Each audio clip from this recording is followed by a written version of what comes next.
మనం గెలిపియాలక్క ఒక్కసారి జై తెలంగాణ, జై కేసీఆర్, జై కేటీఆర్.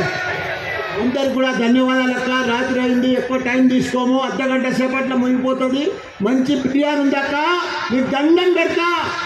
ఇంత పెద్ద ఎత్తున మా అక్కలు, చెల్లెళ్ళు, అన్నలు, తమ్ముళ్ళు అందరు కూడా వచ్చినందుకు మా అక్కలకందరు కూడా నా పాదాభినందనం, పాదాభినందనం, పాదాభినందనం.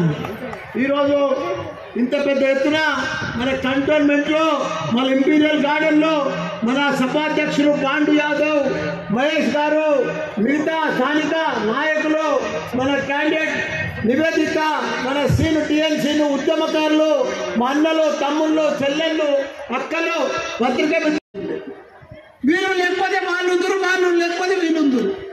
కానీ మనకు 70 స్వాతంత్రం వచ్చి 70 సంవత్సరాలు అయింది, కానీ మన కంటోన్మెంట్కి ఎప్పుడు స్వాతంత్రం రాలేదక్క.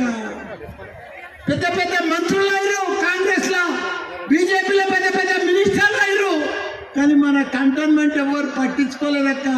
30 ఏళ్ల సంది ఏదైనా సేవ చేస్తుండంటే అది మన సాయంగానే చేసిండక్క. మనకు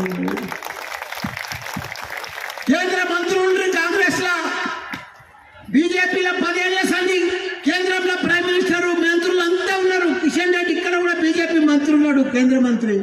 కానీ కంటోన్మెంట్ లో మన పూరి ఇండ్లు, పాత ఇండ్లు, గత పూర్వం ఇంగ్లీష్ జమాన్లు కట్టే ఇండ్లు కూలిపోతుంటే, వర్షానికి కురుస్తుంటే అవి రిపేర్ చేసుకుంటేందుకు కూడా మనకు మిలిటరీలో తన పర్మిషన్ ఇవ్వలేదక్క.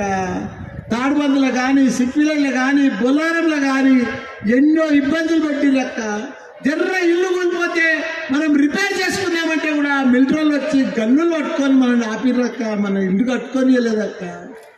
ఇప్పుడు ఇంగ్లీష్ సమాజం ఎట్లుందో ముస్లిం బస్తీలు అన్నీ కూడా, మన ఎస్సీ బస్తీలు కానీ, కంటోన్మెంట్ కానీ అది ఎట్లా ఉందో 50 ఏళ్ల కింద, 70 ఏళ్ల కింద ఇప్పుడు కూడా అదే పరిస్థితి ఉందక్క. మన పిల్లలకి ఎవరన్నా పిల్లలు చూడొస్తుంటే కూడా, మన పిల్లల పెళ్లి చేయాలంటే కూడా మన పరిస్థితి చాలా ఖరాబ్ ఉందక్క. మన కంటోన్మెంట్ ఎవరు పట్టించుకోలే. మిలిటరీ పరిపాలన ఉంది కాబట్టి, సెంట్రల్ పరిపాలన ఉన్నది కాబట్టి వీళ్ళెవ్వరు నాయకులు కూడా మనల్ని పట్టించుకోలేదక్క. నేను కూడా ఎంపీ ఉన్నా, ఎంతో బాధపడ్డా. అన్ని రోడ్లు ఇక్కడ మనందరూ కూడా కంటోన్మెంట్లు ఉన్న వాళ్ళందరూ కూడా రాష్ట్ర ప్రభుత్వం ఎట్లా చేస్తారో ఆసరా పింఛన్లు కానీ, ఒంటరి వేల పింఛన్లు కానీ, దివ్యాంగుల పింఛన్లు కానీ, అమ్మమ్మల నాయనమ్మకు పింఛన్లు కానీ, ఎవరన్నా మన బిడ్డ, మగబిడ్డ అయినా ఆడబిడ్డ అయినా 13,000 రూపాయలు ఇచ్చిండు. అదే మాదిరిగా కేసీఆర్ కిట్ ఇచ్చిండక్క మనందరికీ.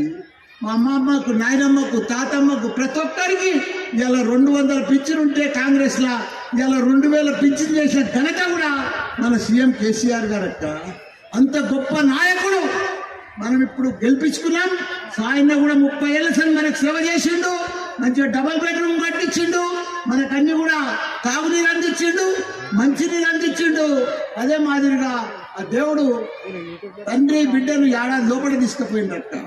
వాళ్ళకు మనశ్శాంతి కలపాలంటే, వాళ్ళకు మంచిగా మనశ్శాంతితో ఉండాలంటే ఆయన రూపంలో, సాయన్న రూపంలో మనం వాళ్ళ బిడ్డను చూసుకొని ఏ పదం ఉన్నాడు ఓటేయవలసిన బాధ్యత మనందరికి ఉందక్క. ఎందుకంటే పైకి సాయన్న చూస్తున్నాడు, మనం గిట్ట ఆయన బిడ్డకు ఓటేయలేదనుకో అది మంచిగా ఉండదక్క. దయచేసి మీ కాళ్ళకి దండం పెట్టి చెప్తున్నా, మన ఆడబిడ్డ, మన బిడ్డ, తండ్రి లేని బిడ్డ, అక్క లేని బిడ్డ, మన బిడ్డను మనం గెలిపించుకుందాం. ఎవడో వస్తుండు, 3 పార్టీలు వాడినోడు వస్తున్నాడు, ఏదో ఇస్తే వారికి ఓటు వేయొద్దక్క. మనకు మంచిది కూడా కాదక్క, వారికి ఓటు వేయొద్దక్క, బీజేపీకి కానీ కాంగ్రెస్కి కానీ. ఎందుకంటే అన్ని బయలు మాటలు మాట్లాడుతున్నారు, అన్ని బట్టబాజీ మాటలు మాట్లాడుతున్నారు, రకరకాల మాటలు మాట్లాడుతున్నారు. వాళ్ళన్నీ కోల్పోయి, ఏమి సంబంధం లేకుండా వాళ్ళ తండ్రిని కోల్పోయి, అక్కని కోల్పోయి ఇట్లా ఉన్నది. ఈ ఆడబిడ్డ మన బిడ్డ, మన బిడ్డ.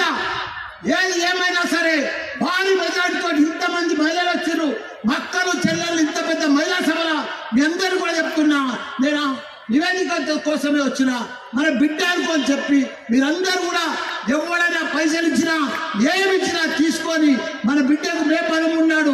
మీరందరూ కూడా లైన్ కట్టి, క్యూ కట్టి, సాయంత్రం ముఖం చూసి మన బిడ్డకు ఓటేయాలని కూడా మీ అందరూ కూడా దండం పెట్టి చెప్తున్నాక మీరంతా భారీ మెజార్టీతో మహిళ ఒక ఆడబిడ్డ, మీరు కూడా ఒక మహిళ, మీరు కూడా ఒక అక్క చెల్లెలు తమ్ముళ్ళు, ఒక ఆడబిడ్డను మీ బిడ్డ లెక్క పెద్ద ఎత్తున మీరు ఆశీర్వదించి ఈ బిడ్డను కూడా గెలిపించాలని కూడా కేసీఆర్ గారు కూడా పెద్ద ఎత్తున మన ఆడబిడ్డను సాయన బిడ్డను సేవ చేసిండు.